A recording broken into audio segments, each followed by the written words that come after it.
पाकिस्तान भारत के दरमियान वो मैच कल दुबई में होने जा रहा है जिसका इंतज़ार सारी दुनिया को है। 3 अरब रुपए से ज़ायद तो टिकट जो है वो फ़रोख्त हो चुके हैं। इंतहाई जोश और बिग मैच, इस पर बात करने के लिए मैंने दरख्वास्त की है विवेक के साथ, और विवेक इस वक्त मौजूद है, मुझे इंडियन के बारे में आगाह करेंगे। Vivek, how are you sir? I'm fine, sir. How are you?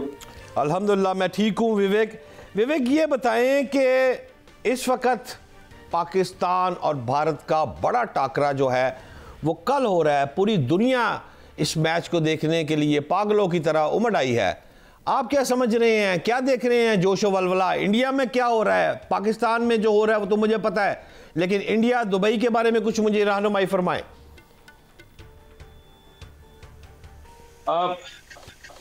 Sir, बहुत ताजुब हो रहा है मुझे। ऑनेस्टली मैं 2001 से प्रोफेशन में हूँ और पहला जो पाकिस्तान का टूर हुआ 2003, तब मैं पाकिस्तान था, और तब से लेकर अब तक जितने इंडिया पाकिस्तान के मुकाबले हुए हैं मैंने हमेशा उसको क्लोजली फॉलो किया है, ग्राउंड पे या कभी शायद स्टूडियो से किया है। लेकिन मेरे ख्याल से सबसे ज्यादा इस बार टिकट जरूर बिक चुकी है, एज यूजुअल सोल्ड आउट है, लेकिन अगर हम हाइप की बात करें तो सबसे कम हाइप है। और उसकी एक बहुत बड़ी वजह जो मुझे ऐसा लगता है कि जो इंडियन टीम है उसका परफॉर्मेंस और जो पाकिस्तान टीम है उसका परफॉर्मेंस, इन दोनों पर जो है काफी ज्यादा स्क्रूटनी है। और जिस तरीके से मुझे ऐसा लगता है कि जैसे बाबर आजम है, मोहम्मद रिजवान है, रोहित शर्मा है, विराट कोहली है, ये 4 ऐसे बड़े सुपरस्टार्स हैं जिन पर एक भारत पाकिस्तान का जो करंट मुकाबला है उस पर टिका हुआ है। तो ये चारों ही जो है फॉर्म के लिए जूझ रहे हैं, स्ट्राइक रेट के लिए जूझ रहे हैं, और वो जो उनका एक पीक था, अब सबका सवाल ये है कि क्या वो पीक से वो हट गए हैं, क्या वो उतनी कंसिस्टेंटली उतने अच्छे इम्पैक्ट के साथ कंट्रीब्यूट कर सकते हैं। तो I think all this has definitely contributed. Jasprit Bumrah का ना होना, शाहीन ना होना, और तो ये सब फैक्टर्स हैं क्योंकि इतने सालों से एक बहुत packed Indian batting lineup versus very very good Pakistan bowling lineup, ये क्लैश होता था, और सिर्फ इस क्लैश को देखने के लिए दुनिया भर के लोग आई बॉल्स आते थे इस पूरे मैच में। अब भी आएंगे, कल भी आएगा, लेकिन मुझे बस एक ही उम्मीद है इस मैच से कि बस ये एक इंडिया पाकिस्तान का वो मुकाबला मुझे देखने को मिल जाए जिसके लिए हम सब बेसब्री से इंतजार कर। विवेक, मुझे ये बताइएगा कि पाकिस्तानी मीडिया और भारतीय मीडिया आप दोनों को देखते हैं, मुझे वैसे हैरानगी है भारतीय मीडिया के ऊपर कि न्यूजीलैंड के ओपनर राचिन रविंद्रा के मोबाइल चोरी होने की खबरें आपने तड़ करके चला दी। पता नहीं क्या रौला डाल दिया, मोबाइल ओपनर का चोरी हो गया। इससे पहले भी उसके जख्मी होने का इल्ज़ाम कज़ाफी स्टेडियम की लाइट्स और पीसीबी पर लगा दिया कि जनाब ताड़ी ग्राउंड ही अच्छी नहीं है। मैं ये आपसे पूछना चाहता हूँ, भारतीय मीडिया जो है वह खबर को तस्दीक करने का कोई रिवाज नहीं है? ऐसी बातें नहीं है कि जब पाकिस्तान में जो आपने ओपनिंग सेरेमनी किया गडाफी स्टेडियम का, उसकी कवरेज भी हुई है, and we all accepted and appreciated कि हाँ it's grand and it's looking very good. ऐसी बातें हैं, जब पाकिस्तान की टीम जब अच्छा खेलती है तो था गुस्सा आता है कभी कभार कि पाकिस्तान की टीम इस तरीके से बकल आउट कर जाए न्यूजीलैंड के खिलाफ। हम चाहते थे कि न्यूजीलैंड के खिलाफ पाकिस्तान जीते ताकि इंडिया पाकिस्तान के मुकाबले ज्यादा हाइप हो, लेकिन जिस तरीके से पाकिस्तान बुरी तरह हारी न्यूजीलैंड से, उससे काफी हाइप कम डाउन हो गया। तो इंडियन मीडिया आप तो अच्छी तरह जानते हैं कि we have to deliver what the public wants to hear, and yes there have been hits and misses, और जो आपके व्यूज आते हैं और जो आपके जो है इंटरेस्ट पीक होता है वो थोड़े हिलेरियस, थोड़े स्मार्ट, थोड़े फनी, थोड़े ऐसे interesting out of the box kind of जो चीजें होती हैं उससे ज्यादा लोगों का इंटरेस्ट रहता है। बट इसका मतलब ये नहीं है कि जो रूटीन प्रॉपर सीरियस कवरेज जो होनी होती है वो नहीं होती है। जब हम बात क्रिकेटिंग की होती है तो क्रिकेट की बातें होती हैं, जब पाकिस्तान अच्छा खेलता है तो हम बिल्कुल मानते हैं पाकिस्तान। शुक्रिया विवेक, आपने अप्रिसिएशन दी, हमारी ग्राउंड को दी और ओपनिंग सेरेमनी को दी, जज़ाकल्लाह, आपका शुक्रिया। लेकिन सवाल ये है यहाँ पर, कल के मैच में पाकिस्तानी टीम जो है उसको जो मैं देख रहा हूँ, आपको कोई सरप्राइज मिल सकता है क्योंकि आपके कुछ प्लेयर्स मेरे पास, मैं उनके नाम भी बता सकता हूँ, उनकी हालत थोड़ी सी पतली मुझे लग रही है। आप एग्री हैं मेरे साथ? बिल्कुल अग्री हूँ। ऐसी कोई छुपी वाली बात नहीं है कि हम सब जानते हैं कि Rohit has got some runs last 2 matches में। रोहित के थोड़े रन बने हैं बल्ले से, और जिस तरीके से रोहित बल्लेबाजी करना चाहते हैं उस तरीके से करने की कोशिश कर रहे हैं। विराट स्ट्रगल कर रहे हैं, बिग टाइम स्ट्रगल कर रहे हैं, और ये बात विराट से भी छुपी नहीं है। और जैसे कि हम बात कर रहे हैं, फिलहाल विराट इस प्रैक्टिस सेशन में 1.5 घंटा पहले आए, और यूएई के सबसे बेस्ट बॉलर्स जो उनकी कंट्री के लिए खेल रहे हैं उनको बुलाया गया। वरुण चक्रवर्ती जो एक स्क्वाड में आखिरी में आए उनको लेके गए ताकि वो स्पिनर्स को अच्छा खेले। तो Virat Kohli no doubt struggle कर रहे हैं। केएल राहुल फिलहाल स्ट्रगल कर रहे हैं। पहले मैच में भी अगर आप देखें बांग्लादेश के खिलाफ, वो काफी आसान सा कैच छूट गया। अगर वो कैच नहीं छूटता तो शायद थोड़ा और प्रेशर आता। हालांकि टीम इंडिया के पास जडेजा और हार्दिक पांड्या भी बैटिंग करने के लिए बाकी थे। तो जो मिडिल ऑर्डर है, अक्षर पटेल को नंबर 4 पर रखा है लेफ्ट हैंड कॉम्बिनेशन के लिए, तो वो एक हमेशा एक सब्जेक्टिव चीजें रही हैं। तो ऐसा नहीं है कि इंडियन टीम में कोई चिंक्स नहीं है in the armour, there are, but the issue ये है कि does Pakistan have it in them to test the chinks in our armour. At this point मुझे लगता नहीं है। मुझे इस टीम बहुत डिसोरिएंटेड पाकिस्तान टीम लग रहा है। बहुत बढ़िया विवेक, मेरा आपसे आखिरी सवाल है, 4 बेस्ट टीमें निकाल दें, किसको देख रहे हैं? सर बेस्ट टीम में दिल और दिमाग बहुत अलग अलग चीजें कह रही है। दिल तो चाहता है कि इंडिया और पाकिस्तान दोनों क्वालिफाई करें, और उधर से जो है क्वालिफाई करे, साउथ अफ्रीका क्वालिफाई करे, इंग्लैंड क्वालिफाई करें। ये 2 ऐसी टीमें मुझे लग रही हैं कि क्वालिफाई होनी चाहिए। लेकिन फिलहाल जिस तरीके से पाकिस्तान की टीम है, आई जस्ट होप कि क्योंकि इतने साल के बाद पाकिस्तान में ये बड़े मुकाबले खेलने को मिले हैं आईसीसी का, I hope Pakistan qualifies, gives more cheer to the crowd back home. They do qualify, but जिस तरीके का प्रदर्शन उनका फील्ड पे है, tomorrow is a do or die game, and I really hope they do something out of the hat, because इस Indian team की बहुत शुक्रिया मेरे भाई विवेक हमारे साथ थे, और बहुत खुशी की बात आज मुझे फील हुआ कि विवेक ने पाकिस्तान की ओपनिंग सेरेमनी और हमारे ग्राउंड को एप्रिसिएशन दी। हमने भी उन्हें बहुत बढ़िया भाई ज़रूर कहा है। अब इस वक्त मेरे साथ मौजूद है पाकिस्तानी यहिया हुसैनी, जो किसी तारीफ के मोहताज नहीं। यहिया साहब अस्सलाम वालेकुम।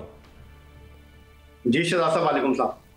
यहिया साहब, कल बहुत बड़ा मैच होने जा रहा है। न्यूजीलैंड से शिकस्त के बाद पाकिस्तान का जो अगला मैच है वो कल पाकिस्तान भारत के खिलाफ दुबई में खेले जा रहा है।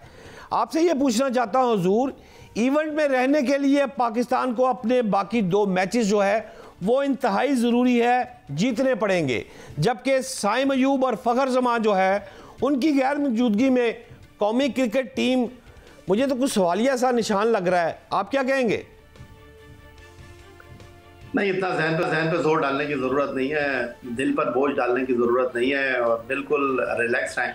जिस तरह के हमारे खिलाड़ी इस वक्त दुबई में रिलैक्स हैं, कोई भी उनसे सवाल कर रहा है तो वो यही कह रहे हैं कि एक आम मैच समझकर इसको हम मैदान में खेलने के लिए उतरेंगे। अब से थोड़ी देर पहले शुभमन गिल, जिन्होंने बांग्लादेश के खिलाफ सेंचुरी स्कोर की थी करियर की 8वीं, उन्होंने भी कुछ इसी तरह बात की है कि कुछ खास नहीं सोच रहे इस मैच के बारे में, इसको एक मैच समझकर हम खेल रहे हैं।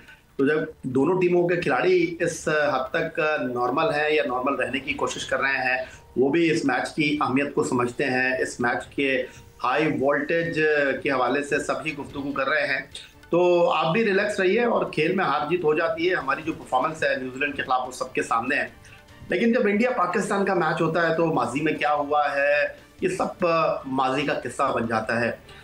जब आप ग्राउंड में उतरते हैं, जब आप रस्ते के अंदर जाते हैं, तो जो अपने आसाब पर काबू रखता है, जो बेहतर खेल का मुजाहरा करता है, वही जीतकर वापस मैदान से लौटता है।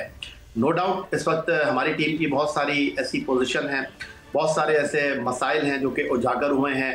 हमारी टीम इस वक्त दबाव में है, कोई शक व शुबे की गुंजाइश नहीं है। लेकिन जब भारत के साथ मैच होता है तो एक जज्बा ही डिफरेंट होता है, एक सोच का अंदाज ही डिफरेंट होता है। और हमारा जो बॉलिंग अटैक है, हारिस, शाहीन और नसीम में बहुत सारे क्वेश्चन मार्क हैं, लेकिन उम्मीद है और उम्मीद पर दुनिया कायम है। यहिया भैया, जैसे अभी हम बात कर रहे हैं साइम अयूब और फ़खर जमान की, तो मैं ये इसी को आगे लेके जाना चाहूँगा कि फ़खर जमान की जगह आप इमामुल हक जो है, इतना बड़ा मैच, इमामुल हक से आपको उम्मीदें कितनी वाबस्ता है? देखिए, ये तो टीम मैनेजमेंट बता सकती है, और क्या वो उनको प्लेइंग 11 में रखेंगे, क्योंकि इस वक्त जो टीम का सबसे बड़ा मसला है वो खेलने का अंदाज है। जिस तरह बाबर आजम के ऊपर बड़ी शदीद तनकीद हुई कि 90 गेंदों पर उन्होंने जो है वो 60+ रन स्कोर किए, 52 डॉट बॉलें उन्होंने खेली। तो इमामुल हक भी मोरलेस इसी तरह के बैट्समैन हैं जो अपनी परफॉर्मेंस के ऊपर ज़्यादा फोकस्ड आपको दिखाई देते हैं। बड़ा मैच है, भारत के खिलाफ मैच है, तो अगर आप मुझसे पूछेंगे तो मेरे ख्याल में कि फिर आप उस्मान के साथ ही चले जाएं, उस्मान को ही खिला लें, क्योंकि वो कहते हैं ना कि अगर उस्मान चल गया तो फिर बहुत सारे चिरागों में रोशनी नहीं रहेगी। तो वो टीम के साथ भी हैं। अगर आपने फ़खर ज़मान की जगह किसी को खिलाना है तो इमामुल हक से बेहतर फिर उस्मान ही लगते हैं मुझे। आप जो बॉलर्स की अभी बात जैसे आपने फरमाई है, जो मैंने फील किया है कि जो आपके पाकिस्तानी बॉलर्स हैं उनके डेथ ओवर है उसमें वो मुसलसल मार खा रहे हैं। ये हमारे जो कोच हैं इनको क्यों समझा नहीं पा रहे? देखिए, वो समझा ही सकते हैं और एग्जीक्यूशन तो इन प्लेयर्स का काम है और फाइनल डिलीवरी तो इन बॉलर ने ही ग्राउंड के अंदर करनी है। आकिब जावेद का काम जो है वो समझाना है, बताना है, लेकिन अमली तौर पर क्या करना है ये तो शाहीन, नसीम और हारिस ने ही करना है। डेथ ओवर में बिल्कुल आपने ठीक कहा, न्यूजीलैंड के खिलाफ 2 मरतबा हमने 100+ रन करा दिए। और डेथ ओवर में होता ये शहजाद साहब के आपको यॉर्कर करने पड़ते हैं, आपको शॉर्ट बॉल करने पड़ते हैं, आपको तीखे बाउंसर करने पड़ते हैं, और ये उसी वक्त आप कर सकते हैं जब आप मुकम्मल तौर पर फिट हों।